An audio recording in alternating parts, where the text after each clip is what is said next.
नमस्कार, मैं हूं श्री नारायण तिवारी और आप देख रहे हैं नेशनल न्यूज। राजनीति के चाणक्य और राष्ट्रवादी कांग्रेस पार्टी के सर्वेसर्वा शरद पवार को चर्चा में बने रहने की कला हासिल है। उन्हें महारत है, वो कैसे चर्चा का केंद्र बने, इस बारे में कोई सीखना चाहे तो उनसे सीखे।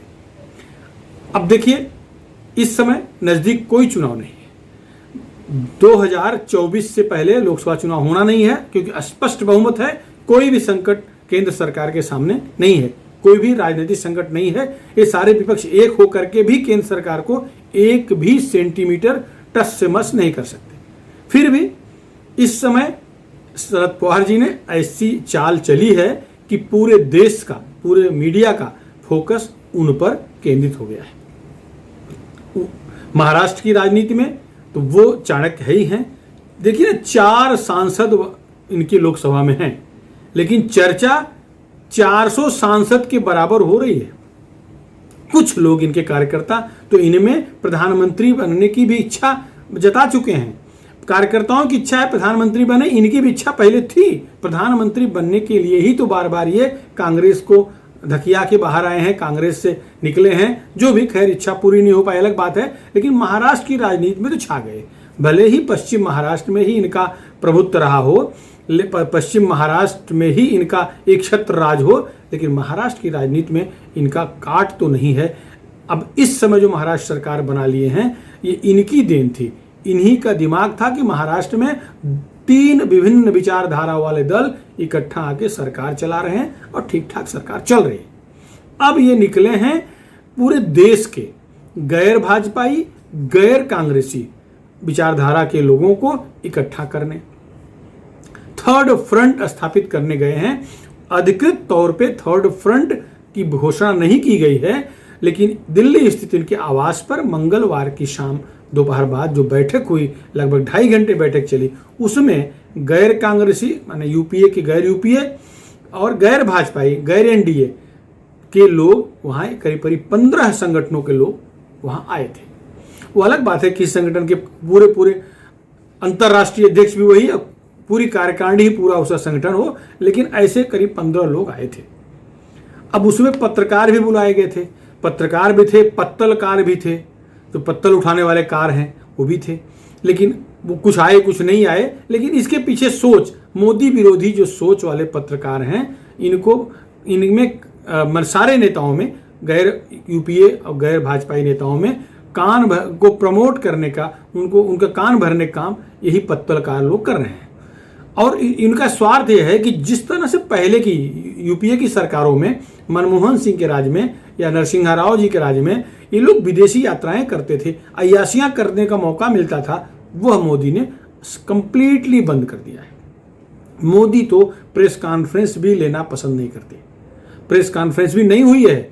वो उनका जो दूरदर्शन पे बाकायदे अपना जो बयान देना है, जो कहना है कहते हैं, बाकी मीडिया को उठाना उठाए, करना है करे, बाकी काम पार्टी देखती है, मंत्री देखते हैं। मोदी उसमें भी इन्वॉल्व नहीं होते, न विरोध करते हैं, न पॉजिटिव बोलना चाहते हैं, निगेटिव बोलना चाहते हैं। मीडिया के बारे में उन्हें कोई वैसा रुख नहीं रहता। अब देखिए, एक पूरे देश में एक नया अमर सिंह उभरा हुआ है, जिसका नाम प्रशांत किशोर है। अमर सिंह अपने जमाने में यही काम करते थे। प्रशांत किशोर 3-4 राजनीतिक दलों के साथ खड़े हुए। सौभाग्य, इनका स्टार अच्छा था, इनके ग्रह नक्षत्र अच्छे थे, और जिन पार्टी का इन्हें ठेका मिला था, उन सभी उम्मीदवारों की भाग्य अच्छी थी, वो चुन के आ गए, इनको यश मिल गया। जैसे कौवा बैठा, डाल टूट गई, तो क्या डाल जो टूटी है कौवा की वजह से टूटी है? नहीं, डाल टूटनी थी तो आंधी आया टूट गई, लेकिन श्रेय किसको गया? कौवे को। मैं इन्हें कौवा नहीं कह रहा हूं। तो अभी बंगाल चुनाव में जिस तरह से विपरीत परिस्थिति में भी ममता को इतना प्रचंड बहुमत मिला, उसका सारा श्रेय इनको मिल गया, प्रशांत किशोर को मिल गया। इसके बाद ये अभी बंगाल चुनाव संपन्न नहीं हुआ कि 2024 मोदी विरोधी चुनाव लड़ाने के लिए तीसरा संगठन बनाना शुरू कर दिए। पहुंच गए शरद पवार जी के पास। शरद पवार जी को ऐसा समझा दिए कि शरद पवार समझ गए। एक मुलाकात मुंबई में हुई थी, दूसरी मुलाकात सोमवार को दिल्ली में हुई, शरद पवार जी के आवास पर। आज जिस तरह से राष्ट्रमंच नामक एक ऑर्गेनाइजेशन के तहत बैठक हुई है, उससे तो स्पष्ट है कि यह राष्ट्रीय थर्ड फ्रंट बन रहा है। राष्ट्रीय स्तर पर थर्ड फ्रंट, एक है एनडीए का फ्रंट जो भाजपा के नेतृत्व में है, दूसरा यूपीए का फ्रंट जो कांग्रेस नेतृत्व में है, तीसरा थर्ड फ्रंट बन रहा है जिसमें राष्ट्रमंच नाम है। तो राष्ट्र में राष्ट्रवादी आ गया, मतलब वो राष्ट्रवादी के नेतृत्व में तीसरा मंच बनेगा, ये संकेत दिख रहा है। थर्ड फ्रंट राष्ट्रवादी के नेतृत्व बनेगा। शरद पवार जी की पार्टी का नाम राष्ट्रवादी कांग्रेस पार्टी है, जो आज जिसके तहत मंगलवार को बैठक हुआ वो राष्ट्रमंच के तहत हुआ। वैसे कहने के लिए तो राष्ट्रमंच का गठन यशवंत सिन्हा जी ने 2-3 साल पहले ही कर दिया था। यशवंत सिन्हा इस समय तृणमूल कांग्रेस के साथ हैं, तो ये कहने के लिए तो बुलावा यशवंत सिन्हा ने सबको भेजा था। और शरद पवार के आवास बैठक हुई, जिस तरह से मजीद मेमन इनके सांसद राज्यसभा के राष्ट्रवादी के, इस तरह से बैठक के बाद पत्रकारों को बताए कि ये न तो बीजेपी विरोधी आज की बैठक थी न कांग्रेस विरोधी बैठक थी, ये खाली हम एक विचार वाले लोगों के लिए बुलाई गई बैठक थी, जिसका बुलावा स्वयं यशवंत सिन्हा ने भेजा था। कहें कुछ भी, वैसे भी शरद पवार जी जो कहते हैं वही करते हैं, ऐसा नहीं है।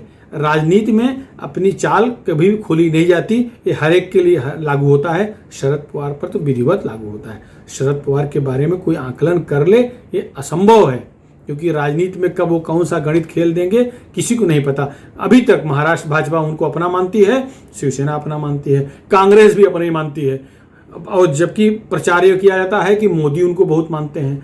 वो सबके हैं, 4 लोकसभा में 4 सांसद हैं, लेकिन 400 पर उनका प्रभाव, शरद पवार जी का निजी प्रभाव 400 सांसदों के बराबर रहता है। जो बैठक हुई 15 संगठनों के लोग आए, जावेद अख्तर, उमर अब्दुल्ला, प्रशांत सिन्हा, यशवंत सिन्हा, सुशील गुप्ता, पवन वर्मा, जयंत चौधरी, सपा के नेता घनश्याम तिवारी, संजय झा जैसे सभी पार्टियों के, बसपा कोई नेता नहीं दिखा, बाकी लगभग बहुत सारे लोग थे। अब सपा के नेता शामिल हैं तो बसपा आएगी नहीं, क्योंकि चुनाव 22 में है। तो ये जो संगठन थर्ड फ्रंट बन रहा है, इसको लेकर के तरह तरह की चर्चा है कि यही शरद पवार जी को यूपीए का चेयरपर्सन बनाया जाए, ऐसी मांग शिवसेना के मुख्य प्रवक्ता संजय राउत ने किया था। उस पर संजय राउत पर आरोप लगा कि वो शिवसेना के प्रवक्ता हैं कि शरद पवार के निजी प्रवक्ता हैं, क्योंकि उससे कांग्रेस वाले नाराज हो गए थे, जिसमें संगठन में इस तरह की चर्चा हो रही थी कि सरकार छोड़ के बाहर निकल जाओ। अभी वो चर्चा खत्म नहीं हुई है, कांग्रेस की नाराजगी अभी बनी हुई है। जिस तरह से दिल्ली में बैठक हुई है, शरद पवार के बंगले पर बैठक हुई है, सरकारी आवास पर बैठक हुई है, थर्ड फ्रंट का भले न बोले लेकिन थर्ड फ्रंट की तैयारी शुरू है। इससे तो यूपीए के लोग नाराज होंगे ही, कांग्रेस तो नाराज होगी ही कांग्रेस नाराज।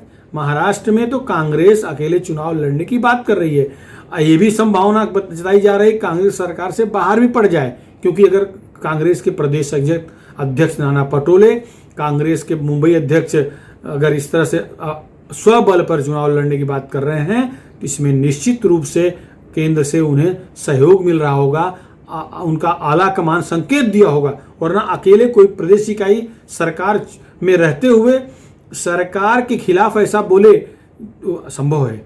इसका मतलब उन्हें ऑल इंडिया नेतृत्व ने कुछ तो संकेत दिया है कि महाराष्ट्र सरकार में रहते हुए उनका नुकसान हो रहा है बाहर, कि फायदा हो रहा है।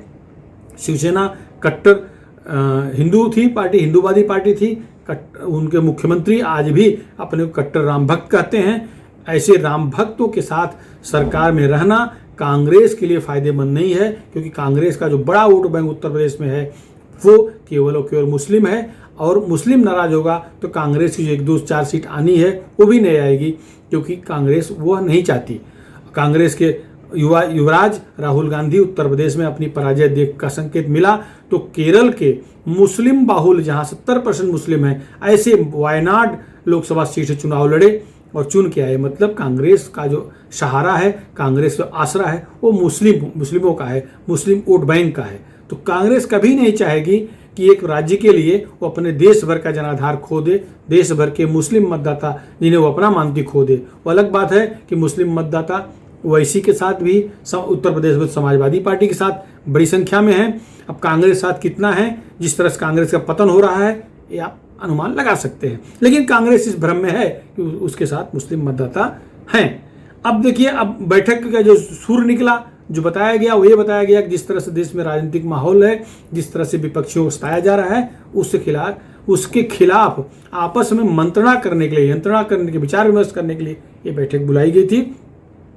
और बैठक संपन्न होने के बाद ही मेनन जी का जो बयान है वो दिखा रहा है कि कह रहे हैं कि हम मोदी विरोध में बैठक नहीं लिए हैं, यूपीए विरोध बैठक नहीं लिए हैं। मतलब जो लोग अनुमान लगाते हैं कि शरद पवार मोदी जी का आदमी है, मोदी जी के परम मित्र हैं, मोदी जी एक बार अपना गुरु भी कह चुके हैं, तो कभी गुरु अपने शिष्य के खिलाफ कुछ करेगा, ये भी कई बार सोचने लायक बात है। सोचना चाहिए कि कहीं ये कोई गेम तो नहीं है, यूपीए के खिलाफ एक तीसरा फ्रंट तैयार कर दिया जाए, इसलिए ट्रायंगल मुकाबला हो जाए लोकसभा में। अगर थर्ड फ्रंट आज से सक्रिय हो जाता है तो 2024 तक थर्ड फ्रंट की एक अपना वजूद बन जाएगा। UPA third front plus Bhajpa, त्रिकोणीय चुनाव मुकाबला हो जाएगा। तो त्रिकोणीय मुकाबला में तो भाजपा कोई रोकने वाला नहीं, क्योंकि भाजपा कैडर बेस्ड पार्टी है, कैडर डैमेज करना असंभव होता है। तो आज की जो मंगलवार की बैठक क्या परिणाम निकलेगा इस समय बताएगा, लेकिन सोचने वाले अलग अलग गणित लगा रहे हैं। इसका दूरगामी परिणाम हो सकता है, दूरगामी परिणाम में हो सकता है महाराष्ट्र सरकार पे कुप्रभाव आ जाए। अगर सोनिया गांधी कोई कुछ इसमें संकेत दिखेगा तो हो सकता है महाराष्ट्र सरकार गिराने का काम भी कांग्रेस कर डाले। लेकिन जिस तरह से प्रदेश अध्यक्ष नाना पटोले बिगुल बजा रहे हैं, मुंबई अध्यक्ष बिगुल बजा रहे हैं, उससे तो निश्चित है कि all is not well in Maharashtra. अब समय बताएगा क्या होगा। वैसे भाजपा भी डोरे डाल रही है, या भाजपा पर भी कहा जा रहा है कि शिवसेना को स्वगृह वापस लाने की कोशिश चल रही है। अब शिवसेना कितना मानती है, क्या होता है, ये तो समय बताएगा। लेकिन शरद पवार ने एक बार फिर केवल 4 सदस्य वाले, लोकसभा में 4 सदस्य वाली पार्टी भारत के 400 सदस्यों पर भारी पड़ती दिख रही है। अपना चर्चा में आने का जो तरीका है शरद पवार जी का, वो गजब का है, प्रशंसनीय है कहा जाए। और एक कहा जाए चाणक्य तो है ही है, और एक अपने आप में राजनीतिक चाणक्य को प्रशांत किशोर जैसा चुनावी चाणक्य मिल गया है, तो निश्चित है कि दाल में घी का काम तो कर ही दिया होगा प्रशांत किशोर ने। क्या परिणाम होगा समय बताएगा। फिलहाल इस मुद्दे पर इतना ही। आगे जैसे जैसे जानकारी मिलेगी हम आपको जरूर सूचित करेंगे। यदि आपको हमारा चैनल पसंद आया हो तो सब्सक्राइब करें, शेयर करें, जन जन तक पहुँचाएँ। धन्यवाद।